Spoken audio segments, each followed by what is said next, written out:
Olá pessoal, iniciamos a nossa live aqui da Procuradoria-Geral do Estado de Alagoas através do Centro de Estudos e hoje vamos receber o professor Dierle Nunes para falar de novas tecnologias e processos. Vamos aguardar o professor Dierle para iniciarmos a live e discutir esse tema tão pertinente, principalmente no momento atual.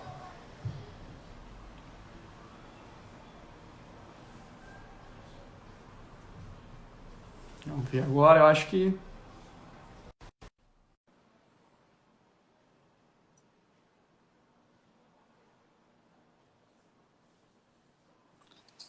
agora foi, finalmente, Ah, tudo é certo. uma live para falar de tecnologia que a gente tem problemas de tecnologia. E é bem adequado. Já traz um indício de que a gente tem que pensar o tema de forma mais vertical, né? Exatamente.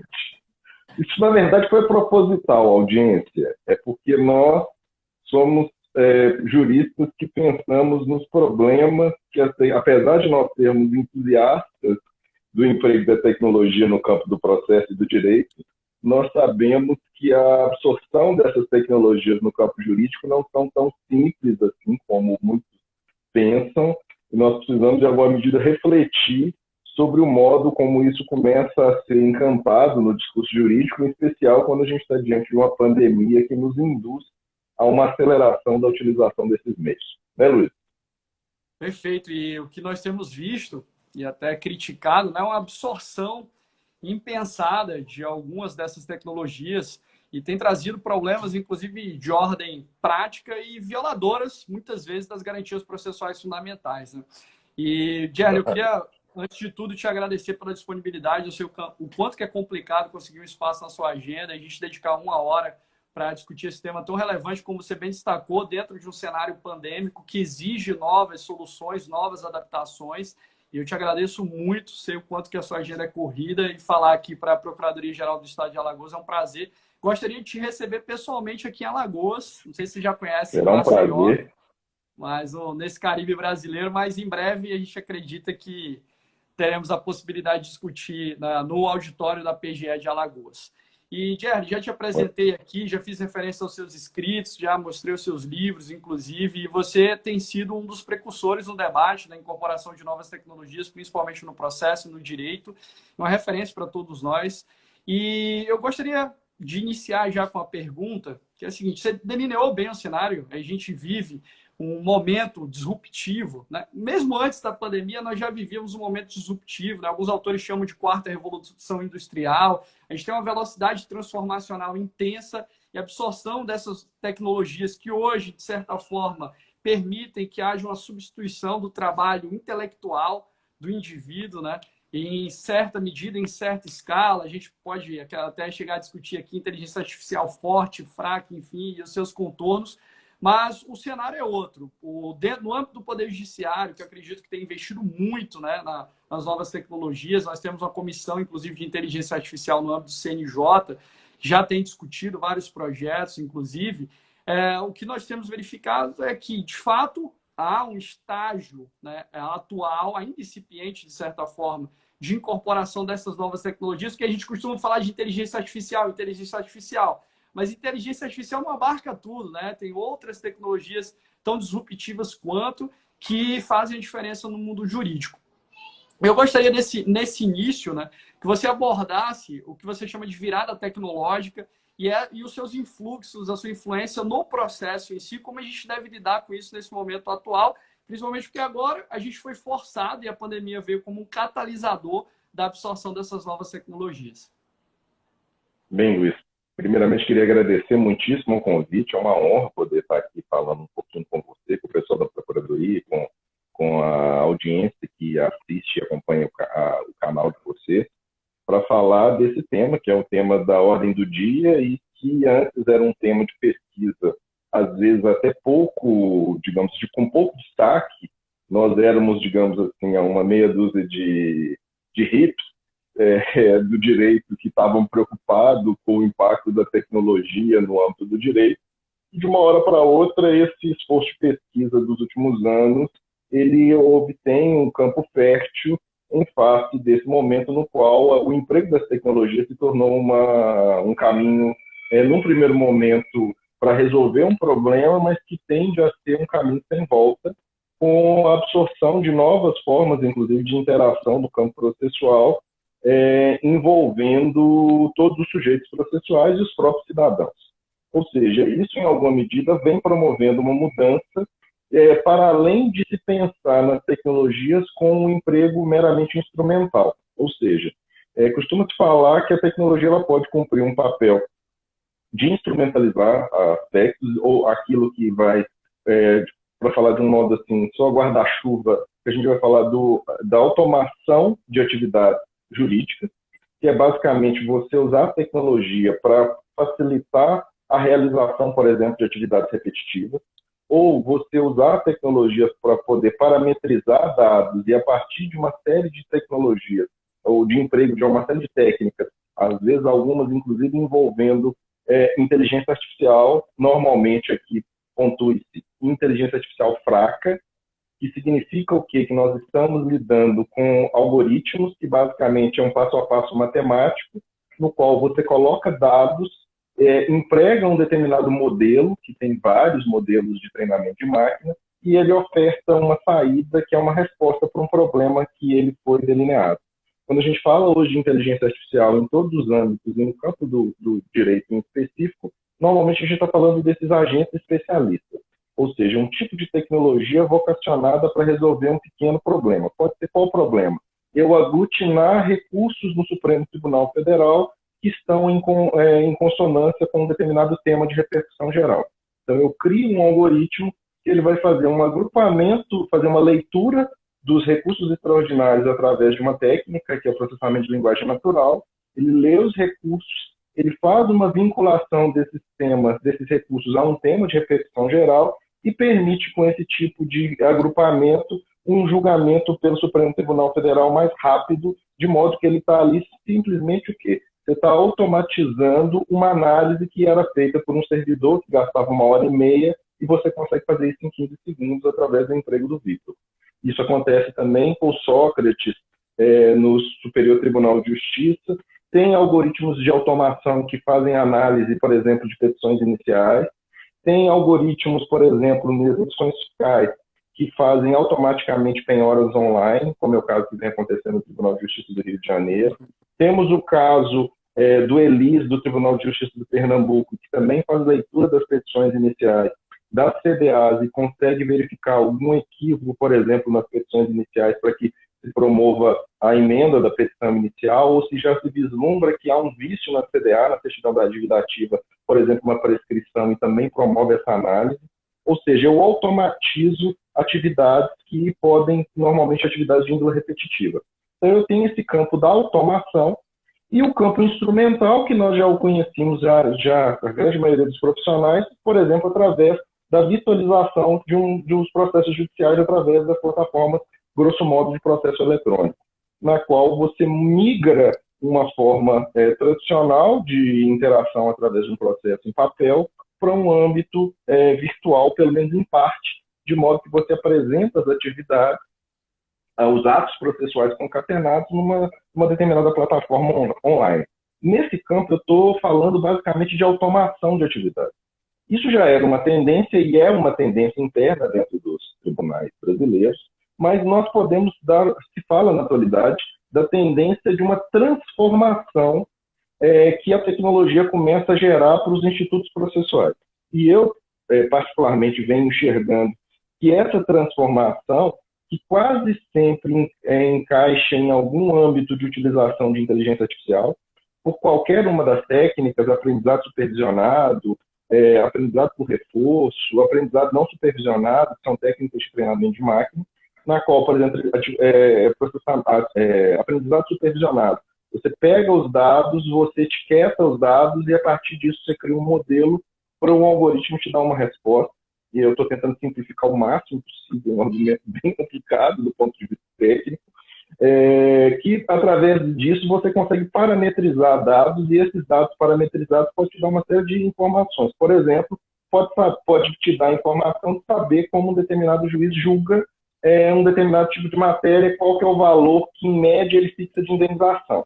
Se eu tenho essa informação, que é aquilo que a gente chama de juízo preditivo, Eu, a partir dessa informação, eu posso, por exemplo, saber se eu devo ou não fazer um acordo como advogado.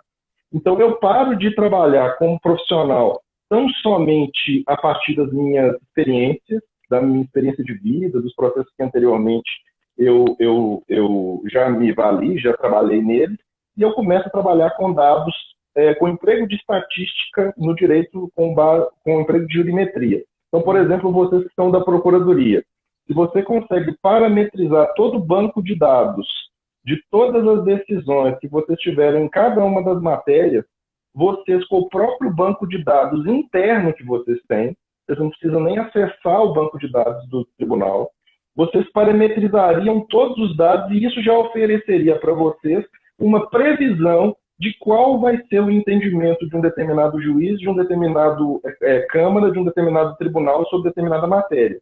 Isso, inclusive, permite a vocês fazer um tipo de trabalho muito mais sofisticado, porque você já vai saber com antecedência qual que é a tendência decisória daquele órgão para que você se desincumba do seu ônus argumentativo e promova uma petição já sabendo de antemão se você está diante de um julgador mais propenso a acatar aquela sua linha de defesa ou não. Então, você começa a trabalhar com um novo âmbito de utilização de dados. Só que essa transformação, ela além de permitir utilizações estratégicas como essa que eu acabo de apresentar, que pode ser utilizada pela Procuradoria, se a Procuradoria ela entende que ela tem, digamos assim, dados dos e que todos os seus procuradores já atuaram, e eu consigo parametrizar esses dados com um emprego de tecnologias nem tão complicadas assim, eu consigo ter possibilidades técnicas muito mais estruturadas. Mas o que eu vou chamar de virada tecnológica do direito, é o impacto dessa tecnologia promovendo uma mudança dos próprios institutos. Ou seja, eu começo a reavaliar o modo como os institutos do direito processual precisam ser relidos dentro desse âmbito tecnológico. Então, por exemplo, para falar de coisas muito singelas, para ser bem didático para quem está nos ouvindo. Quando você pensa, por exemplo, agora nós estamos no meio de uma pandemia e não existe mais possibilidade do emprego da chamada oralidade, no sentido tradicional de, por exemplo, eu ir lá despachar com o juiz, de, por exemplo, eu ir fazer uma sustentação oral. Se eu não tenho a possibilidade de uma oralidade no sentido tradicional, de eu ir de modo presencial ao magistrado, que me oferece toda a minha pluridimensionalidade do meu corpo, porque, por exemplo, quando você sobe a tribuna e vai fazer uma sustentação oral, você tem o modo como você se posta, o jeito que você gesticula, o tom de voz que você apresenta, que induz, inclusive, uma captação do interesse dos ali interlocutores, dos destinatários imediatos, que são os desembargadores ou ministros que estão ali te ouvindo. Se você não tem essa possibilidade, você automaticamente precisa lidar com essa oralidade tecnológica, que eu venho chamando de hiperoralidade. Então, você precisa fazer uma sustentação oral, não dá simplesmente para você colocar um terno, uma beca, ficar na frente da câmera e falar por 15 minutos. Se você, por exemplo, num Cisco Webex, não projetar uma informação ao longo da sua fala, com a utilização mesmo de tecnologias muito singelas, será um Prezi da vida, no qual você projeta informações dos autos, um infográfico de uma linha do tempo do que aconteceu no processo, a chance do seu destinatário, que você quer persuadir, que você, buscando a influência do contraditório, você quer atingir, você provavelmente aquela fala vai ser uma fala inócua. Ou seja, eu preciso me adaptar para entender que a oralidade no âmbito tecnológico não é a mesma oralidade que eu me valho dela. Do mesmo modo, quando eu penso no controle de uma série de atividades que começam a empregar tecnologia, até que ponto que aquela parametrização ali utilizada atende ao devido processo constitucional? Porque quando eu falo em devido processo constitucional, eu estou falando de uma garantia de controle do poder, de qualquer forma de poder decisório. Só que quando eu estou empregando determinados tipos de tecnologia, e em especial quando eu vou começar a trabalhar com algumas mais sofisticadas, eu preciso de trabalhar com aquilo que o pessoal da tecnologia chama de FAIR. Ou seja, eu preciso de ter fairness, accountability e transparency.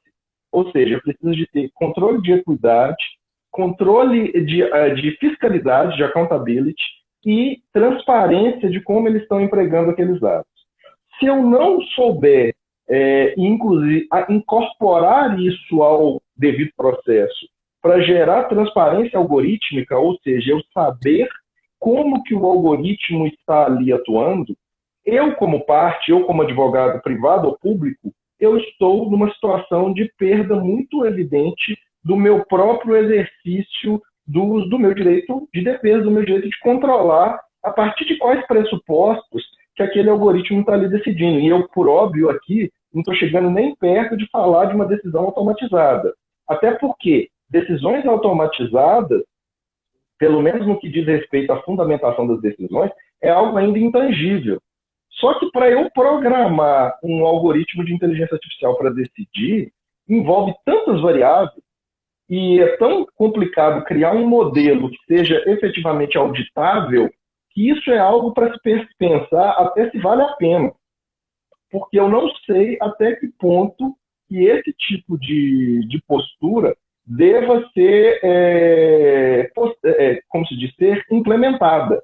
Eu acredito que em breve ela vai ser até possível tecnologicamente, mas eu não sei se mesmo sendo tecnologicamente possível, ela deva ser implementada, porque eu estou falando de um outro tipo de perspectiva. Ou seja, falar em virada tecnológica é falar em repensar os próprios institutos do direito processual. Você pensa o direito à prova. Como é que é o direito à prova no âmbito tecnológico, no qual os meios de prova convencionais às vezes não são os principais?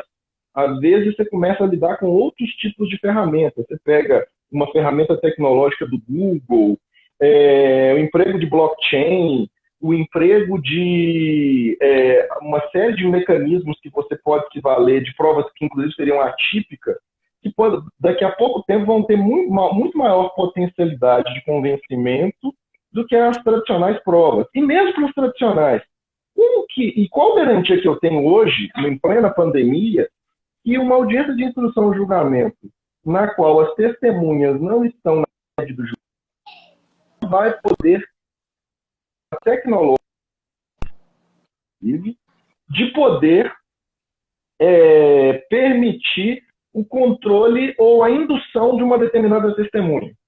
Porque se a testemunha está na casa dela, quem garante que o que ali ela está dizendo realmente é algo que é fruto de uma percepção dela?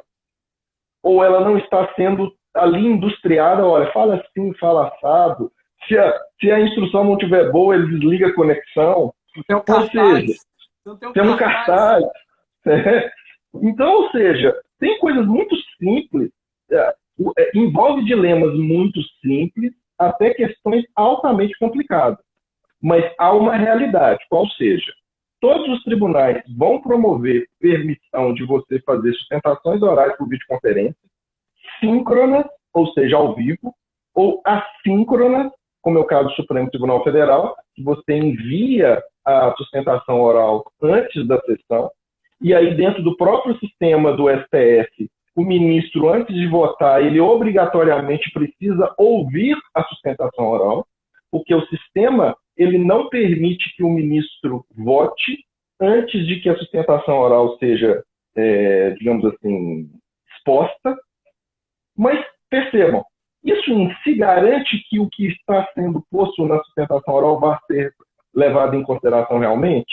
Ou uma sustentação oral tradicional, se eu também não a sofisticar, ela tende a gerar convencimento? Porque nós, seres humanos, nós temos muita dificuldade de ficar muito tempo ouvindo uma exposição técnica com foco. Mesmo os nossos ouvintes aqui, eles estão aqui nos acompanhando, podem estar achando super interessante, mas um ou outro pode que no meio do negócio, não, pera lá, deixa eu ver se alguém curtiu a minha foto. Deixa eu ver aqui se alguém fez algum comentário. Aí ele volta. Isso significa que a capacidade, isso é provado, inclusive, empiricamente, a nossa capacidade de foco, de atenção, para uma exposição em vídeo, ela é muito pequena. Por isso, por exemplo, que o modelo do TEDx é de 12 minutos. Aquilo não é uma escolha aleatória. Aquilo é a percepção de que o máximo de atenção que uma pessoa tem em vídeos por exemplo, no YouTube, é de 12 minutos, quando eu estou expondo uma questão mais específica. Então, quando o advogado, público ou privado, ele vai agora prototipar uma sustentação oral, ele precisa pensar que ele deve fazê-lo no menor tempo possível e, inclusive, se valendo de ferramentas tecnológicas para tentar otimizar a acessibilidade das informações. E isso não vale só para fazer sustentação oral. Vale, inclusive, para a tendência de se pensar como arrazoar, ou seja, como fazer petições que vão ser lidas também em telas. Porque se eu não me valer de algumas técnicas, inclusive de design thinking, de visual law, para que a informação seja mais acessível, eu não consigo desencadear um contraditório com uma influência não surpresa efetivamente. Então, nós estamos diante de um panorama no qual nós precisamos analisar, primeiro, os limites normativos. O que é obrigatório, o que é facultativo dentro do atual quadro da pandemia, envolvendo essa tendência de atos online que a gente começa a praticar, dessa virtualização. E, de um outro modo, a gente precisa perceber, do ponto de vista, inclusive, mais profundo, em que medida que essa ideia dos chamados tribunais online, para usar o cortes online, para usar a expressão do Susskind, deva ser plenamente absorvido sob a ótica, inclusive, que Susskind, por exemplo, vai tentar perseguir de eficiência.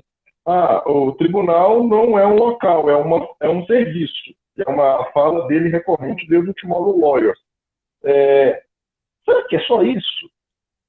Será que, quando a gente está falando do que nós fazemos como advogados, como juízes, como promotores, e a própria ideia do processo como garantia não envolve algo muito mais relevante, simplesmente a percepção de que isso favorece a satisfação de um determinado serviço?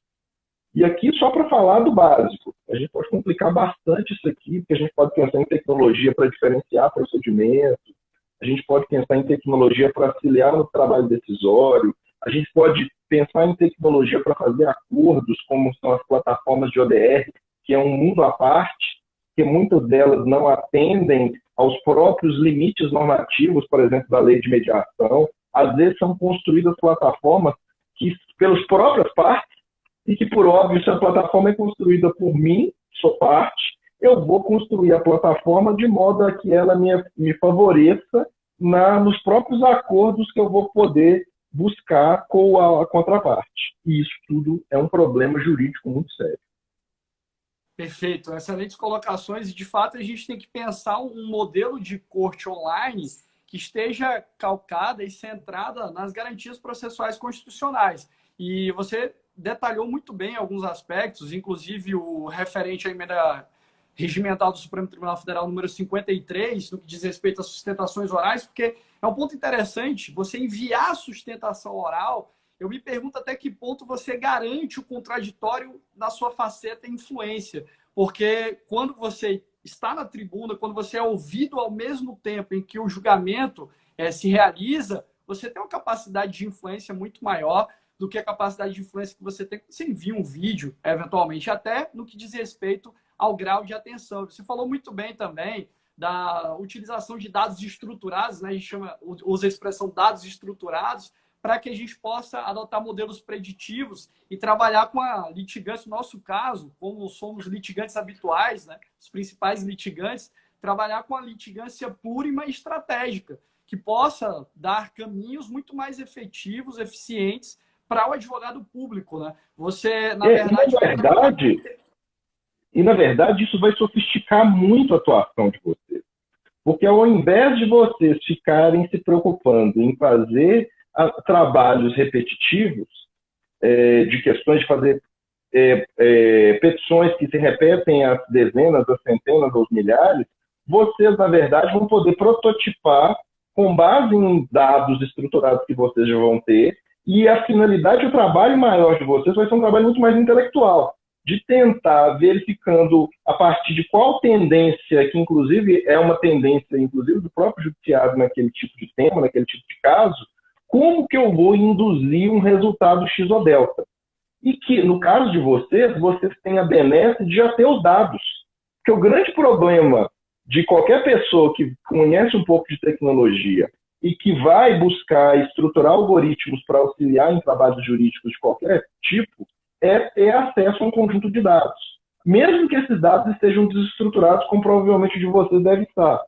Porque você tendo a massa de dados e você tendo uma equipe multidisciplinar que auxilie na construção de um modelo algorítmico, você pode, a partir de então, estruturar esses dados e isso dá uma vantagem estratégia, técnica, de argumentação indiscutível. E aí cabe ao procurador pensar em cada uma das situações como mudar uma determinada linha de pensamento, para, inclusive, talvez até forjar um precedente, um determinado sentido. Então, você sofistica o debate processual de tal modo, só que isso também é um fruto, é um aspecto muito perigoso da tecnologia, que é algo que eu também já defendo nos meus textos. A tecnologia ela tende a aumentar o abismo entre os profissionais. Eu vou ter um profissional que é o litigante habitual ou o litigante estratégico, que já está acostumado e entende o sistema, e ele vai saber se valer desses dados, e isso vai dar vantagens táticas muito consistentes, que vai passar muito além dele saber fazer um bom recurso, como as pessoas em média acham, que o cara é um bom provedor, o cara sabe todos os requisitos ali do recurso extraordinário, ou ele conhece o CPC, isso é claro que é relevante, são os conhecimentos duros da profissão, institutivos, conhecer os institutos, isso é essencial, mas do ponto de vista da atuação nos tribunais, você precisa entender, inclusive, qual é a lógica de julgamento do Supremo Tribunal Federal. E você pontuou muito bem em relação ao Supremo Tribunal Federal, só que o Supremo Tribunal Federal, para quem milita lá, todo mundo sabe que a sustentação oral ali na sessão, ela influencia relativamente pouco. E isso vale, em alguma medida, para a grande maioria dos tribunais. No meu caso, que a minha advocacia predominante é em tribunais, eu sei que a atuação que eu faço ao conversar com os desembargadores e ministros antes da sessão de julgamento, às vezes é muito mais relevante do que a sustentação oral que eu prolato ali. Não que muitas vezes a sustentação oral também não seja decisiva. Não nego, não é incomum de você fazer uma sustentação. Você foi contratado só para fazer sustentação oral, no meu caso, que sou advogado privado. Eu vou lá fazer sustentação oral e o relator pede vista. Ou o relator está querendo fazer um social comigo, ou alguma coisa que eu disse ali para ele, chamou atenção, ele olhou o voto pronto dele ali e viu que talvez aquilo que eu disse tenha alguma relevância. Não há como negar que isso ocorre.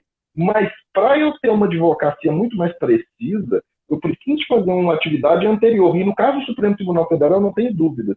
A atividade, quando eu milito nos processos lá, ela é muito mais eficiente quando eu vou conversar com os ministros antes. E um dado que precisa ser pontuado é que o quadro de ampliação da tecnologia acelerado pelo Covid-19 no âmbito do Supremo Tribunal Federal me parece que é algo que veio para ficar. Então, se é algo que veio para ficar, eu preciso começar a perceber que eu vou ter que me adaptar como advogado.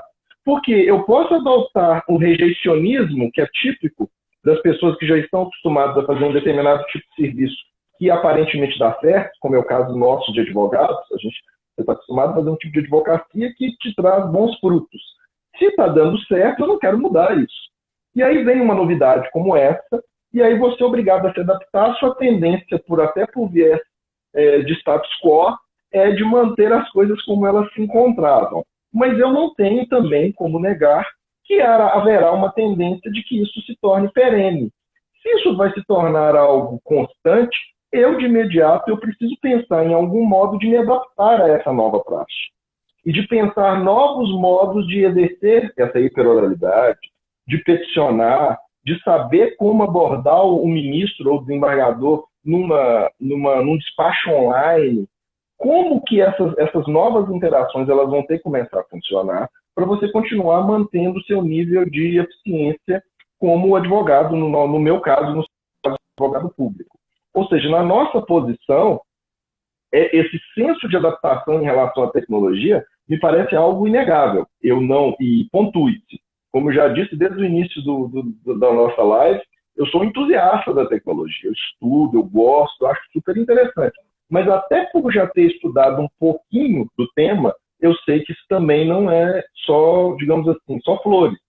Temos problemas muito sérios e, inclusive, o próprio fato de que muitas das tecnologias são criadas sem qualquer fiscalidade, seja da sociedade civil, seja da própria OAB ou das procuradorias, dentro dos próprios tribunais, e às vezes são feitos dentro dos próprios tribunais com o uso de ferramentas tecnológicas de empresas privadas, que vai estar fazendo liberação de dados muito sensíveis, isso pode gerar uma série de problemas, às vezes por absoluto até desconhecimento de como que um machine learning bem feito, um aprendizado de máquina para que eu resolva um problema, precisa ser feito.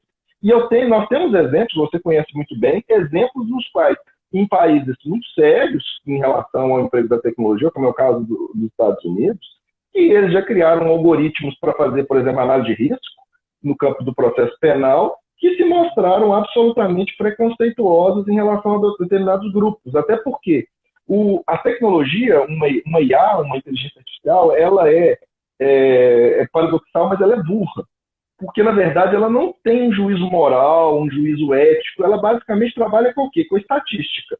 Então, ela vai parametrizar os dados que ela tem e ela vai ser tão boa quanto os dados que lhe foram apresentados. Se os dados que eu apresentar para a máquina forem dados preconceituosos, o que a máquina vai fazer é ampliar esse grau de preconceito. E nós temos exemplos da exaustão de algoritmos que foram utilizados no mundo inteiro e que começaram a dar respostas muito estranhas. Um exemplo, só para falar que isso é uma coisa muito séria, o Google, num algoritmo de reconhecimento de imagem, ele começou a ser acusado de ser racista em relação às pessoas negras. Porque como ele não foi treinado adequadamente com imagens de pessoas negras, ele associava pessoas negras a animais, a gorilas. E para resolver o problema, o que me deixa mais perplexo, é que o que eles fizeram? Eles tiraram da base de dados os gorilas. Então eles não treinaram a máquina para que ela reconhecesse aquelas pessoas como seres humanos. Eles tiraram o dado que a máquina continuava associando. Então perceba que um treinamento de máquina é algo muito sério. E quando a gente começa a pensar nisso, para além da automatização de atividades repetitivas, você está falando de coisas muito sérias. Direito é uma coisa muito séria. Interpretação jurídica é muito séria. Não é um dado matemático. O direito não é causal. Isso pelo menos desde Kelsen. Ou seja, não é uma coisa que vai acontecer. Se acontecer isso, acontece isso. Se eu soltar a caneta, ela cai. Direito é o dever ser. Então, é algo diferente. E eu preciso, para ensinar isso para a máquina, é muito complicado. E já que você tocou em aspectos relacionados principalmente à hermenêutica jurídica, você falou, inclusive, de algumas ferramentas que já estão em operação no âmbito do Poder Judiciário, o Vitor, do Supremo Tribunal Federal, Sócrates, aqui no TJ de Alagoas a gente tem o Hércules, Elis, mas você não falou da ferramenta Radar, que é do Tribunal de Justiça do Estado de Minas Gerais. Eu queria te provocar em relação a um ponto. Foi uma ferramenta utilizada para tomada de decisão no âmbito do Tribunal de Justiça, que possibilitou o julgamento de mais de 200 processos em menos de um segundo, valendo-se de um modelo, de um padrão decisório, inclusive relacionado a precedentes vinculantes. Eu sei que você também milita e trabalha de forma vertical com os precedentes judiciais, inclusive seu livro sobre precedentes é um livro que eu utilizei como referência até para o nos meus escritos, inclusive na dissertação. E a gente tem um problema específico relacionado a esse ponto, que é o seguinte: será que essa tomada de decisão pelo TJ de Minas Gerais, ela seria constitucional? Será que eu posso me valer desses sistemas automatizados para aplicar padrões decisórios vinculantes ou precedentes vinculantes, se for utilizar o sentido mais estrito e se, de fato, eu estiver tratando de precedentes? Será que seria possível utilizar esse sistema automatizado, considerando que, por exemplo, você bem destacou, essa construção do modelo decisional automatizado, ela não é uma construção participativa, cooperativa, muito pelo contrário, você não tem uma construção cooperativa como você tem para a formação do próprio precedente judicial.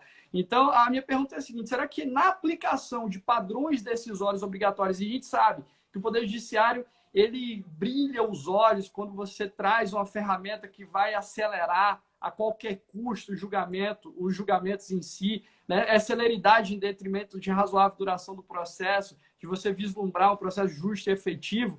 Ou seja, será que a utilização dessa ferramenta ela possibilitou um julgamento à luz da Constituição? Será que na construção do algoritmo para eventual aplicação de precedente obrigatório eu não tenho uma construção cooperativa?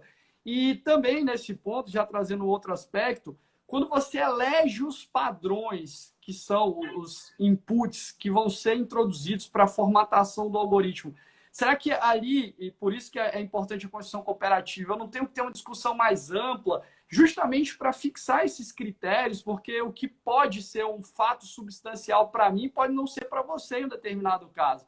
E aí eu gero um problema que atinge diretamente os profissionais da área jurídica e que muitos têm passado ao largo. E não é um problema para o futuro, é um problema atual. Quando o Supremo vincula o meu recurso extraordinário a uma suposta tese de repercussão geral, ele fez isso através de sistema automatizado e muitas vezes eu não tenho transparência. Né? E esse é o grande problema da utilização de sistemas e modelos black box. Né? A gente não tem transparência algorítmica, enfim. Eu queria que você comentasse esses aspectos, para mim são muito caros, e você tocou já de forma lateral no enviesamento algorítmico, enfim, e esse para mim é um ponto muito relevante. Nossa, suas questões são ótimas, Luiz, mas vou começar de trás para frente. Então, a primeira coisa, só para explicar para o público, modelos black box é porque tem determinados tipos de tecnologia, normalmente usando um tipo de tecnologia que a gente chama de rede neural, que ele tem um problema. Ou seja, você consegue saber os dados que você colocou, você sabe a operação matemática que ele segue, o algoritmo segue para chegar a um resultado, você sabe a saída, mas você não sabe como que ele processou as informações no meio. E por isso a gente chama ele de caixa preta. Então a gente não consegue, não é possível auditar como que o algoritmo chegou a uma resposta. Só que, no caso que você fez alusão, eles conversam com a discussão dos precedentes, mas até um certo momento. Por quê? Porque tanto o Vitor quanto o Radar são classificadores. Então, basicamente, o que eles são? No caso do Radar, inclusive, tem um pouco de fake news no que realmente aconteceu. Porque, na verdade, o que o Radar fez foi tão somente fazer a leitura de uma série de casos idênticos, aglutinar 280 casos idênticos envolvendo uma determinada matéria que no STJ já tinha consolidado o entendimento, e os desembargadores, numa Câmara convencional, fizeram um acórdão que foi reproduzido nos 280 casos. Então, essa fala de que foi um julgamento por IA, ali não tem nem inteligência artificial envolvida. Até porque o Radar é um mero classificador, ele usa um tipo de tecnologia, que é Elastic, que ele aglutina os recursos, ele agrupa, e a partir daí eles fizeram um julgamento do jeito convencional. Cada desembargador fez um voto, fizeram uma sentada e julgaram os 280. Grosso modo, foi um julgamento ilícito. Só que eles fizeram toda uma pompa de circunstância falando que foi uma coisa ultra high-tech, mas não foi isso tudo que foi noticiado. No caso do Vitor, o Vitor também é um classificador, e aí o Vitor tem um problema. Dois problemas. Na verdade, em todos esses algoritmos que são produzidos no âmbito dos tribunais todos, e quase todos os tribunais, nós temos tendência de automação no Tribunal de Justiça do Distrito Federal, territórios, Tribunal de Justiça de Rondônia, inclusive, há uma tendência de Rondônia, tem vários projetos envolvendo o chamado Sinapse, que é uma plataforma que vai usar IA e automação. O Tribunal de Justiça de Roraima está em vias de criar um sistema de juizado especial ponta a ponta virtual, que o cidadão vai atermar por aplicativo no celular. Então não vai ter nem a necessidade de ir no local. Isso tem ônus e bônus a depender do tipo de litígio que a gente estiver trabalhando. Mas, no caso, eu acho que todos esses têm um problema. Qual? Eles são normalmente produzidos ou pelo Poder Judiciário exclusivamente, ou pelo Poder Judiciário com auxílio de alguma instituição, como é o caso do Vitor, junto lá com o INB, ou de outros projetos com a FGV e etc, etc. Mas a sociedade não participa, a OAB não é chamada, você não sabe quais foram os parâmetros que eles usaram para fazer a própria fixação dos parâmetros. Quando você tenta descobrir isso, e eu sou um voraz investigador para tentar encontrar isso, até para ter subsídio, para poder conversar com o pessoal do direito da tecnologia, e quase nunca consigo ter essas informações. Então, aqui tem um primeiro problema, que é esse. Ou seja, a forma que precisa ser feita precisaria ser uma forma com maior accountability. Ou seja, eu precisaria saber como que eles estão chegando à formatação desses modelos.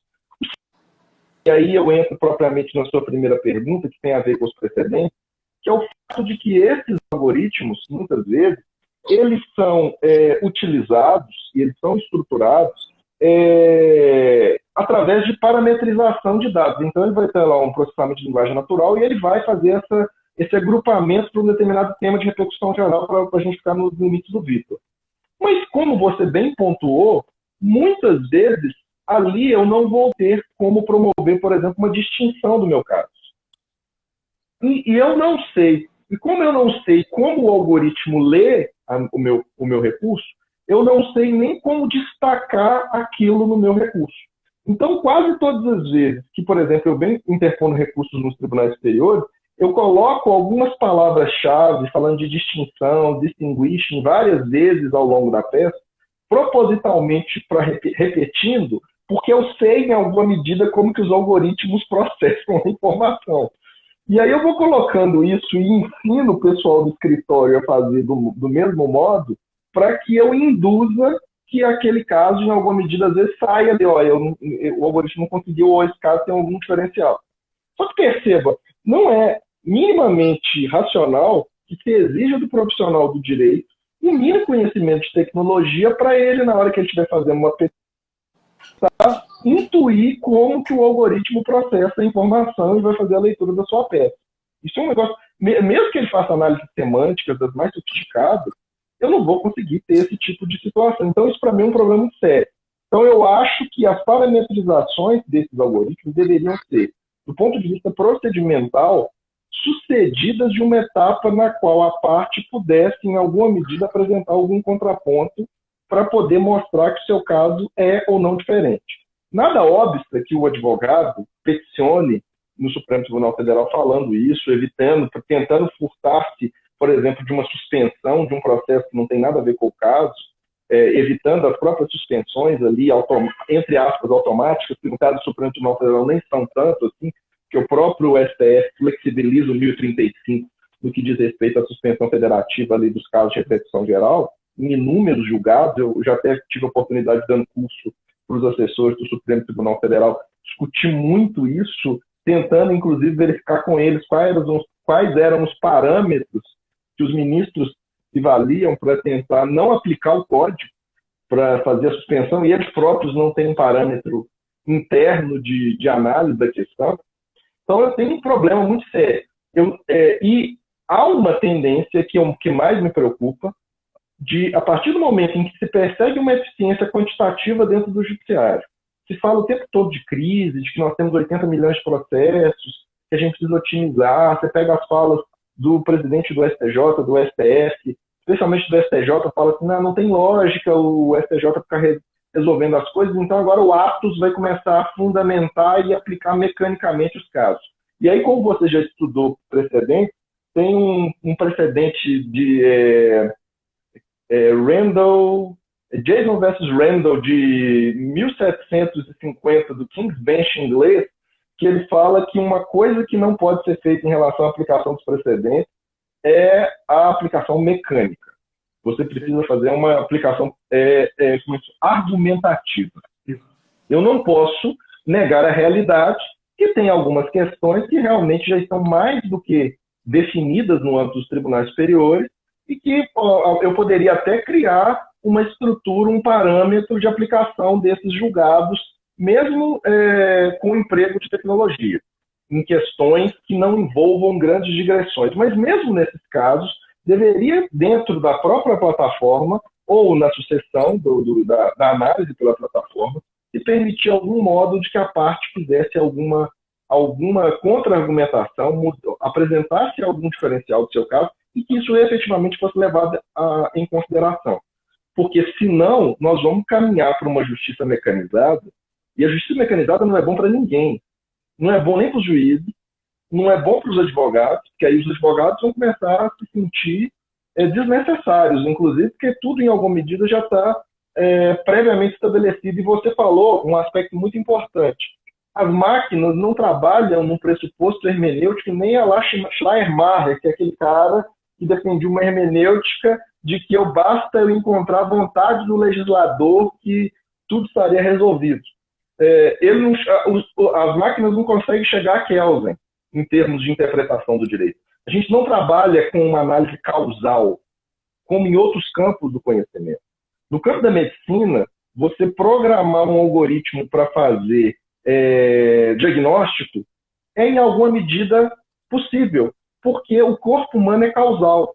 Se acontece alguma coisa, a tendência é de que a resposta seja essa, se eu tiver os dados estruturados. Do ponto de vista do direito, nós não trabalhamos de modo causal. As coisas devem ser, mas nem sempre acontece. Matar alguém induz pena de 6 a 12 anos? Nem sempre. Deveria ser, mas nem sempre é. Então, nós não estamos trabalhando com um juízo automático. E eu repito isso desde Kelsen, tem 100 anos, pelo menos, que, do ponto de vista jurídico, a gente já começou a compreender que do texto eu extraio normas e disso eu posso extrair possibilidades interpretativas. A chegar a uma resposta correta, como o Dworkin vai falar, ou mesmo dentro de uma perspectiva de qualquer linha teórica que você possa vir a albergar. Perfeito, eu concordo plenamente. A gente precisa aprofundar esse debate, inclusive, até a sugestão de termos, por exemplo, audiências públicas, quando esse tipo de algoritmo fosse ser construído para essa situação específica. E eu vislumbro a possibilidade de você passar a ter um jogo processual tecnológico, né? Porque provavelmente o litigante que tiver um sistema mais robusto, tiver uma base de dados estruturada, souber especificamente quais os parâmetros são utilizados, regra geral, e eu consigo saber isso eventualmente se eu tenho uma base de dados mais largada, eu terei uma vantagem competitiva enorme. E eu passaria... Isso já acontece. Já acontece. Isso já acontece. O meu escritório presta basicamente serviço para advocacia estratégica. Vários escritórios de massivo me contratam para fazer determinado tipo de atuação para eles. Mas muitos desses escritórios já têm internamente startups, na qual, por exemplo, eles criam uma plataforma de ODR. Só um deles, eu estava conversando há 2 meses atrás, ele fez no último semestre 7.000 acordos na plataforma de ODR. Interação humana, 0. O algoritmo ele entra em contato com pessoas pela internet, pela parte da internet. Na plataforma ele negocia e ele já tem os parâmetros de qual vai ser o valor médio que o juiz vai estabelecer de indenização. Ele faz um deságio de 30% a 40% que ele coloca como limite para apresentar uma proposta e fechou 7.000 acordos. Ou seja, o privilégio informacional garante possibilidades nesse sentido. Quando você vai trabalhar nos tribunais, te permite relatórios jurisprudenciais de predição. Ou seja, isso já está acontecendo. A questão é que a grande maioria dos profissionais da área do direito, até a pandemia, achava que a tecnologia era o PJE. E eles não sabiam que teriam um admirável mundo novo que já está sendo implementado pelos grandes players e que seguramente vai aumentar, inclusive, as desigualdades dentro da própria profissão. Verdade. E até a gente tem que pensar como é que os órgãos jurisdicionais vão garantir a isonomia no processo, né? Porque isso gera uma desigualdade surreal, principalmente em se tratando de, por exemplo, se você for discutir aqui a admissibilidade recursal, enfim. E a gente praticamente não tem mais tempo. Esse era um tema para 5 lives, né? E te ouvir é sempre um prazer, principalmente pela clareza, pela profundidade, pela verticalidade. A gente agradece demais, Gerli, a sua disponibilidade de estar aqui conosco na PGE. Eu sempre faço questão de ressaltar aqui, inclusive eu presido a Comissão de Inteligência Artificial aqui da Procuradoria. Nós tínhamos até uma visita marcada ao Supremo para discutir o Vitor, e essa visita que estava agendada, foi desmarcada por conta da pandemia, então provavelmente nós deveremos ir, inclusive o doutor Leonardo Máximo está aqui, faz parte da comissão, e justamente para que a gente abra os olhos dos profissionais atuais, para que eles vejam que esse é um problema de hoje, não é um problema do futuro, que a gente precisa repensar e reestruturar a nossa forma de agir, e essa ideia mais profunda e robusta de uma virada tecnológica é importante para que a gente possa passar, né, essa adoção dessas novas tecnologias pelo filtro do devido processo legal, tecnológico, das garantias processuais constitucionais. Então, assim, fantástico, eu nem tenho como te agradecer. Eu gostaria de registrar para o pessoal que o Jerry fala isso em vários artigos, trabalha esse tema em vários artigos. Tem esse livro aqui, né, que praticamente eu acho que a segunda tiragem já foi liberada, na Teoria Geral do Processo, que tem uma abordagem tecnológica. E esse livro tive a honra também de participar, uma coletânea de artigos sobre inteligência artificial e direito processual, que a primeira tiragem também já foi esgotada, mas a Juspod já liberou a segunda tiragem. Eu quero te agradecer demais, já deixar aqui registrado o convite para que você possa participar dos eventos da Procuradoria presenciais, quando nós tivermos aí um retorno à suposta normalidade. E deixar aqui meus agradecimentos, agradecimento em nome também do Procurador-Geral do Estado de Alagoas, doutor Francisco Malaquias, pela disponibilidade. Enfim, sempre um prazer te ouvir, como eu fiz questão de ressaltar. Prazer é todo meu, sempre estarei à disposição, Luiz. É um prazer discutir e aprender com você. Muito obrigado. A live vai ficar salva aqui, para quem não viu na integralidade, fica aqui disponível no Instagram da PGE, e a gente espera te ver em breve. Muito obrigado, cuide-se, muita saúde aí para você e para sua família, e espero que a gente possa discutir mais vezes aí sobre o tema. Com certeza. Um abraço e todo mundo se cuide aí. Um abraço, até mais. Obrigado, Jean. Eu que agradeço.